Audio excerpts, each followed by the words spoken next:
Hello and welcome to another maintenance video from the engine bay.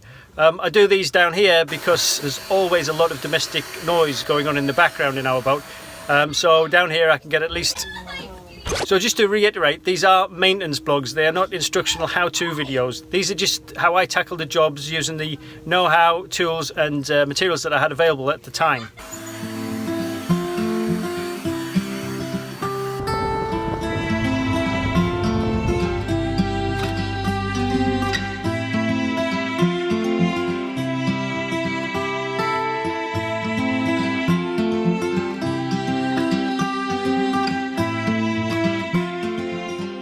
So this set of videos is about replacing our 23-year-old B&G instruments. They were on the old NMEA0183 system, and what I wanted to do is replace them with a single multifunction display, which is on the NMEA2000 system. But that means replacing the controller with the ITC5, replacing the display with the I70, and replacing all of the transducers as well.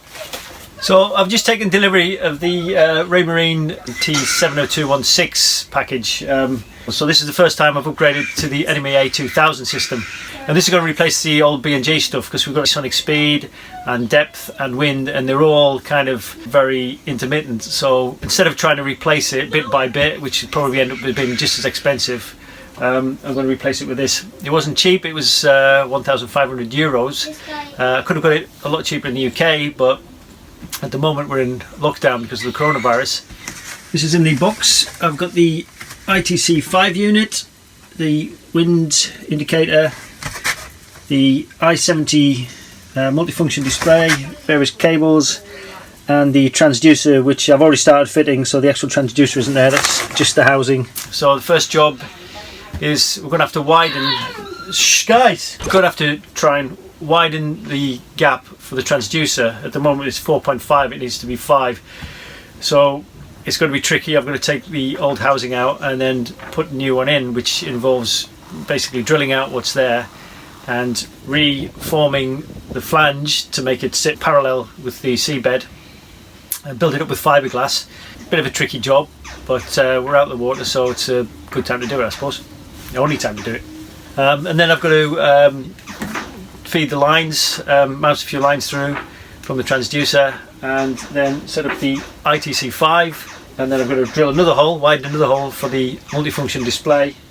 So AML's original sonic speed was quite innovative at the time. It sends a beam through the water, so there's no mechanical parts to it. However, over time they all break down, as everything does on a boat, and it's quite complicated to change those particular instruments out. So what I'm going to do is replace the depth sounder with an Airmar Transducer, which has got a paddle wheel and a depth sounder on it. The problem is it's a different diameter, so I've got to take out the old one and then got to re-drill a bigger one. So that's the old B&G depth transducer.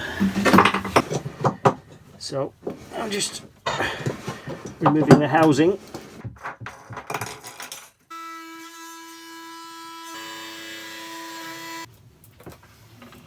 So what I've had to do is get rid of the old housing, which was really well embedded in there. In fact, in the end what I had to do was use a reciprocating saw up inside to chop it up into bits and then chisel it out.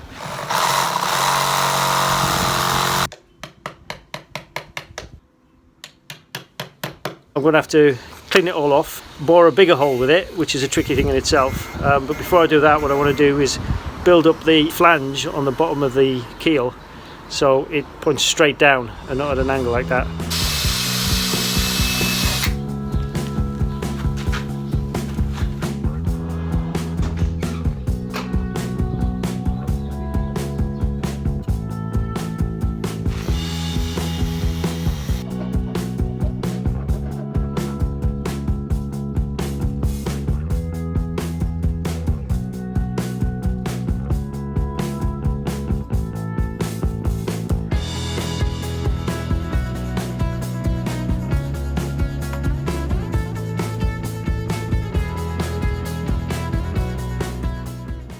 So normally you'd use epoxy resin under the waterline because it's more waterproof, but I've only got polyester resin, but it's okay, it's not load bearing, and I'm going to cover it in epoxy filler and epoxy paint at the end, so it should be fine. So I've cut these kind of donut shapes out, and I'm going to build those up and eventually get it to fit that.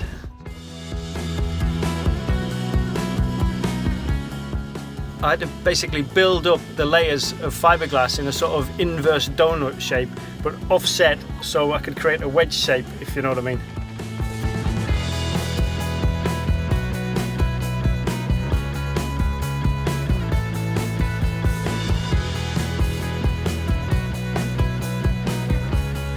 So I've built the flange outside from many layers of fiberglass matting. The original hole is 45mm and the hole we need to drill is 50mm, so it's a very fine sort of margin of error.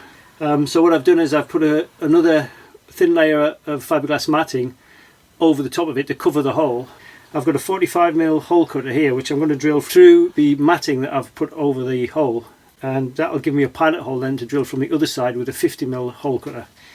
So I've never tried this before, so I'm hoping it's going to work. So just to clarify, I had a 45mm hole cutter which fitted exactly into the existing hole, which meant it kept the arbor dead center, so I could drill a hole, a pilot hole, into the outer layer of fiberglass, which would then give me a center hole for the 50mm hole cutter from the other side. So that pilot hole now should hopefully be dead center, and I'll basically use that as the pilot hole from the other side to drill the 50mm hole.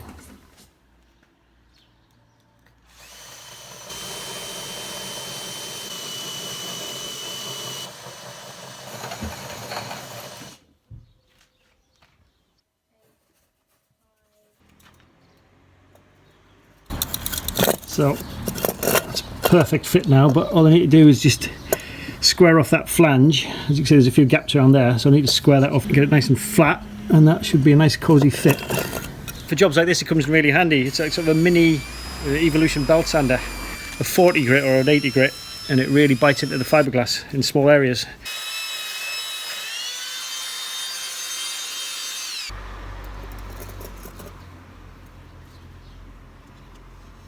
I've drawn around that with some marker to use that as a template, and I'll grind back all of these other edges just to make a smooth flow of water.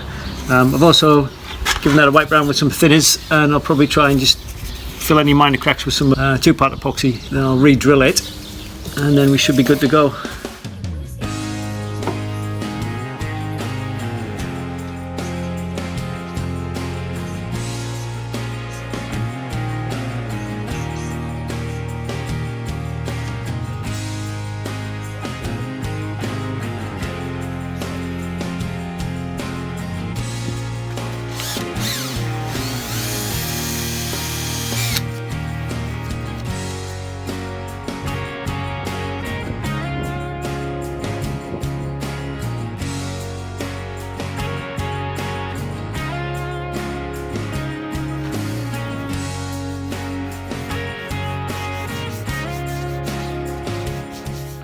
It's worth mentioning at this point that we did this all during lockdown. If you want to see all the shenanigans that were going on behind the scenes, then check out the travel blogs 65 and 66.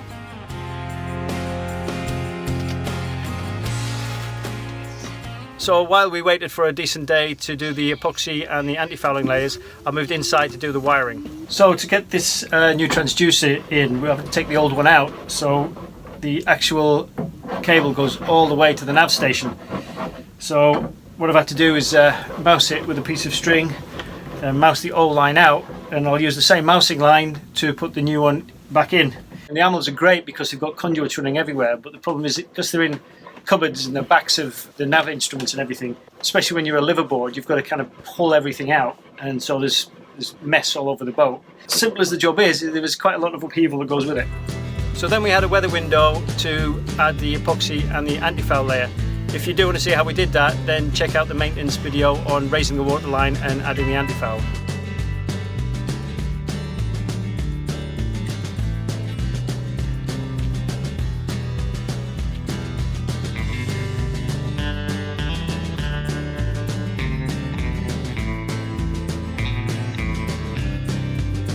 So I'm just putting some anti-foul on the housing, and so just in the cavity there for the for the speed and depth. You can actually paint over that because it's kind of like a sonic beam, which it's not affected by the antifoul, but that obviously protects it and stops the barnacles building up inside the paddle wheel. Give it a good coating there.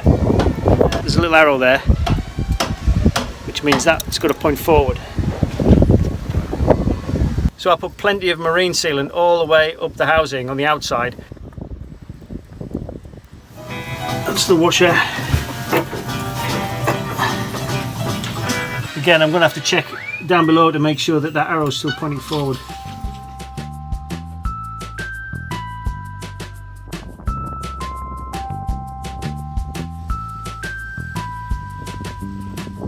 So you've got to get all the excess off to make a smooth water flow over the hull.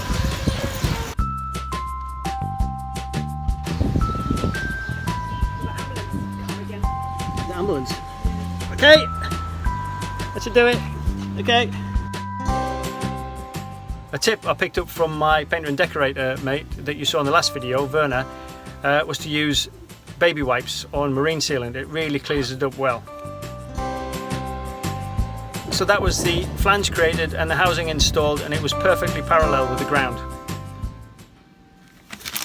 So finally, I'm just going to lubricate the O-rings here and then the actual valve in there.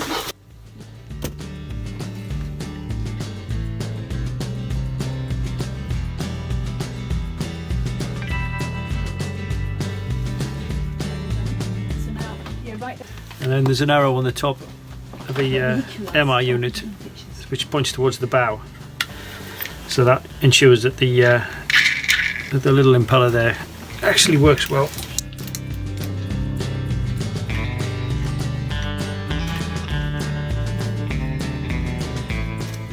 And then finally, just as some reinforcement, there's some wire that they supply which goes from the nut to the cap.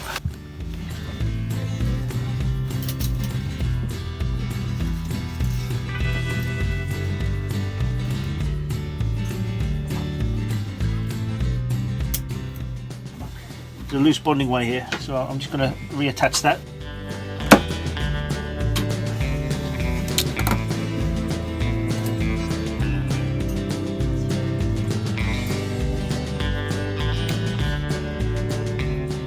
Also started numbering the cables as well, because I pulled miles of cables out of this boat and none of them are traceable. I'm going to start doing everything from now on.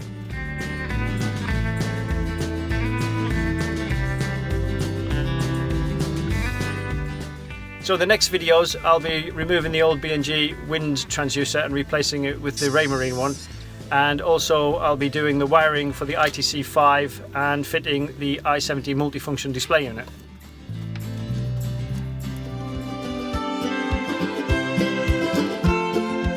So thanks in particular to our patrons for supporting us through these crazy times.